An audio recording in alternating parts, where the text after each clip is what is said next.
Bueno, muy bien, Maggie Correa, adelante, te vemos, te escuchamos, ahí estás.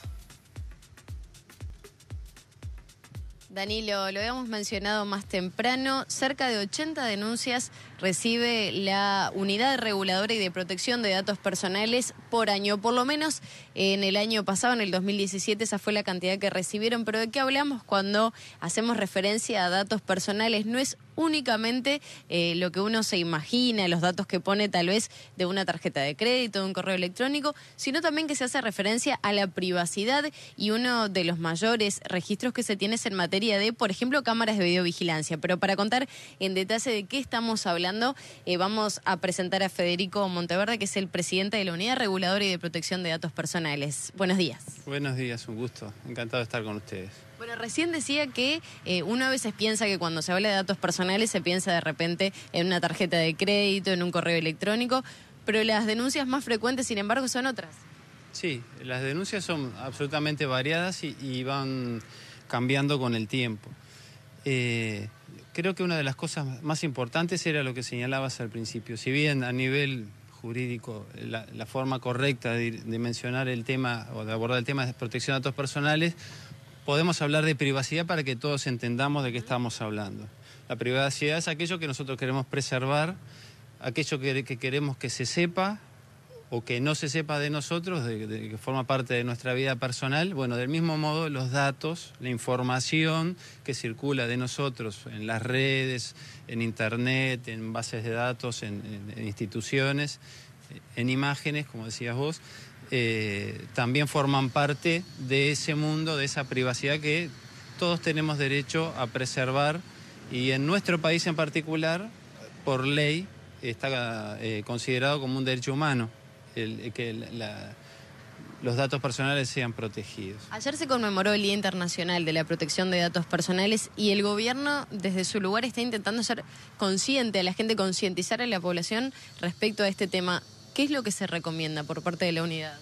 Bueno, ahí hay un abanico muy grande de recomendaciones, porque hay un abanico muy grande de situaciones. En primer lugar, ayer se conmemoró el Día Internacional de la Protección de Datos Personales, que lo que recuerda es un convenio internacional de protección de datos personales que se celebró originalmente en Europa en el año 81. Fíjate que no estamos hablando de algo de ahora.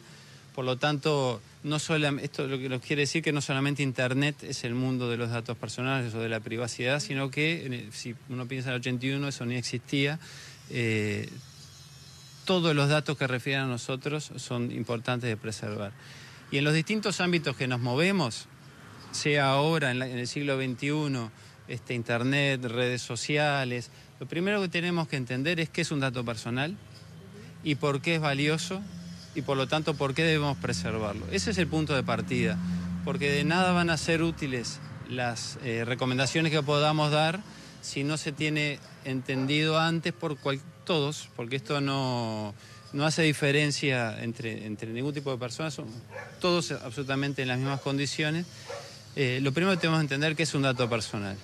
Dato personal es cualquier dato que refiera a nuestra persona: nombre, apellido, edad, el lugar donde vivimos, el teléfono celular, el email, fotos, videos. Entonces, no solamente datos cuantitativos, sino también de información, sino también imágenes, videos, que van un poco más en sintonía con el mundo que vivimos hoy, que es más de la imagen que de los datos. Entonces, toda esa información que refiere a nosotros tiene un valor. ¿Por qué? Porque a partir de esa información es posible que a nosotros se nos categorice o se nos etiquete de determinada manera, se nos considere de determinada manera en determinado contexto. Por lo tanto, es importante que nosotros protejamos, sabiendo que eso puede suceder a partir de la información que, por ejemplo, subimos a las redes sociales o publicamos en Internet, en los distintos medios. Entonces es importante que nosotros sepamos que eso es valioso, ¿sí? Tiene valor para nuestra individualidad, en la medida que hoy o mañana, por expresar una opinión política, deportiva, racial, lo que fuere, se nos pueda considerar de una forma u otra. Y en ese sentido, ¿cuál es la recomendación que se hace? Bueno, la consideración es precisamente ser conscientes de consecuencias que puede traer publicar a mansalva información que en realidad, si uno se pone a pensar, refiere a la esfera personal de nosotros, ¿no? Es cuidar la privacidad. Del mismo modo que uno, por ejemplo, pone una cortina en la ventana de la casa porque no quiere que cuando la gente pase vea si uno está comiendo, si está, no sé, si está en pijama, no sé, lo que fuera, ¿sí? Del mismo modo, cuando uno publica información en las redes sociales, en internet, o brinda información a promociones o lo que fuere, también tiene que preservar esa esfera de lo privado, de la privacidad. Entonces, la recomendación es primero que nada valorar la información que se me está pidiendo. ¿Es pertinente para lo que se me pide? ¿La finalidad para la que se me pide esta información es consistente, es coherente con la información que se me está pidiendo? Bueno, esa es una pregunta que cada cual debe hacerse en el momento de entregar la información. Bueno, le agradecemos muchísimo, esto da para hablar todavía aún más, así que en cualquier momento vamos a estar en contacto nuevamente. Muchísimas gracias. Bueno, un gusto y gracias a ustedes por darnos un espacio para... Lore, Danilo, seguimos con ustedes.